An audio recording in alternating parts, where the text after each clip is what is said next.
What's going on, guys? Welcome back to another War Thunder video. Today we're going to talk about the current state of Tier 6 realistic tank battles. Recently, a clip from the official War Thunder stream was shared where the streamer, Sean, dismissed a viewer's sarcastic comment about the balance with Tier 6 American tanks. If you haven't seen it, here it is. Hey guys, good job with the 9.0 premium tank. US top tier is very fun and competitive. EOE, have you even played against it? Seriously, you got no idea what you're talking about. Oh god. Now, what Sean may not have known is that US teams were, and still are, getting completely demolished by the Germans. The reason for this is not quite as simple as some people say. It's not as simple as the Allies not having machines that are good enough for the job. In patch 1.79, the US tank tree received the XM803, which is basically another variant of the MBT-70, at a battle rating of 8.7. They also then received the premium XM1 at battle rating 9.0. Both of these vehicles are good. So how do you go about explaining the low win rates that Allied teams are experiencing? First of all, the XM1 should not exist as a premium Tier 6 tank at this stage in the game, at least not until Tier 7 is introduced. I've been playing War Thunder since March of 2013. All that time, Gaijin has been firmly opposed to allowing players to quickly buy their way into top-tier gameplay, whether it be Tier 5 jets when air battles were the only mode, or Tier 6 ground vehicles now that tanks has been introduced. And I know some people will say, well, what's the big deal? It's their money, let them spend it on whatever they like. At the end of the day, they get a new vehicle, a good vehicle, and they end up supporting War Thunder's development. And you know, that's all very true. But it also means we get people who have little to no experience, either in tank gameplay at all, or specifically Tier 6 tanks.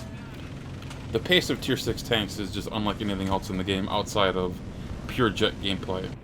From a development standpoint, the player is far better off grinding through the trees normally, even with a lower tier premium vehicle.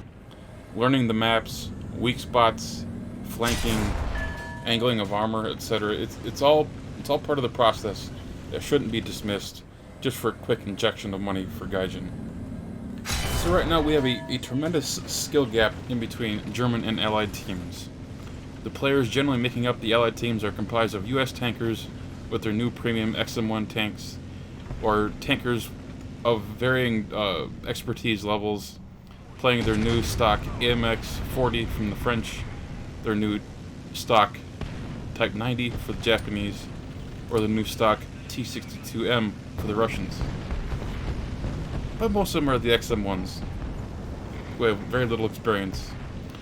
German teams, on the other hand, are largely comprised of fairly experienced players who already have the Leopard A1A1, the Leopard 2K, or even the new Leopard 2A4.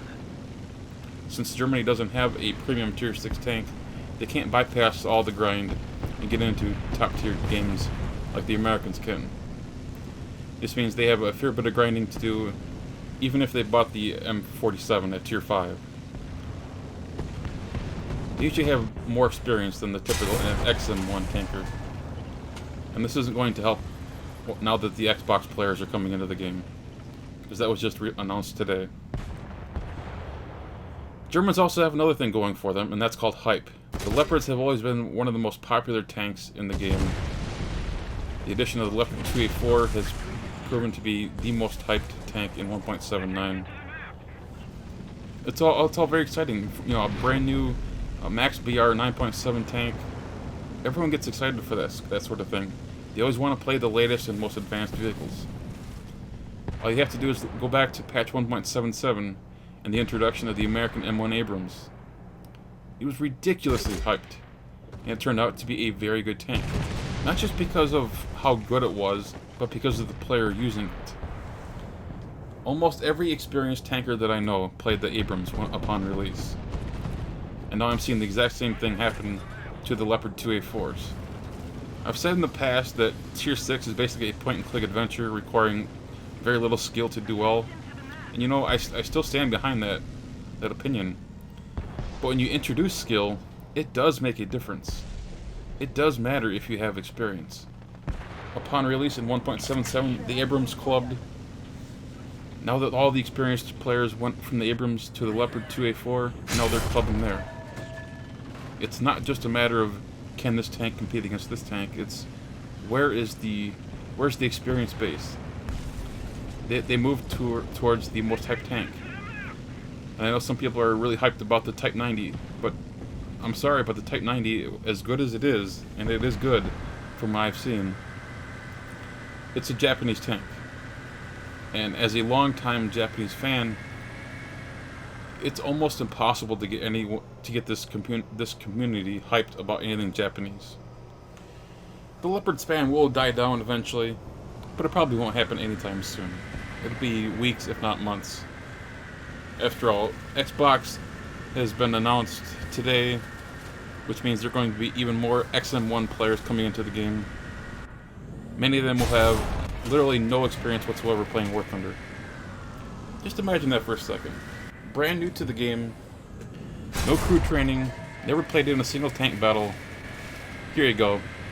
Here's a 9.0 Tier 6 tank. Have fun. This is going to be a rough experience for the new players for the Xbox. And it's all because Gaijin decided to go against their long-standing policy about allowing players to buy their way into top-tier gameplay. Good job, Gaijin. One thing they could do, and this is, it's not going to completely fix things, but it'll help things, is they could take the Leopard 2K from 9.0, move it to 9.3. That would help those who are playing 8.0 a little bit so that they don't get raffle stomped by the Leopard 2Ks. But then you'd still have the imbalance that currently exists. And what they could do is they could take the quantitative matchmaker and tell it that top tier is now 10.0, thereby removing the limit of 4 9.7 tanks per team. What that would do is it would allow in more Abrams tanks per team. It'd also allow more Type 90s per team. What that would do is help out balance just a little bit, possibly the experience level, because hopefully the Abrams players will now have some experience playing top tier, and will be able to offset the newbies playing 9.0 in their XM1. It's a hopeful approach. I don't know how realistic it is. But we gotta do something. We have to try something, because right now Germany is raffle stomping the Allies, and there's no end in sight, at least not in the immediate future. If you guys feel that there's something that I overlooked, by all means leave a comment in the comment section below. You know how that works. If you enjoyed this video, hit that thumbs up button, and of course, if you're new to the channel, please subscribe. Take care, guys.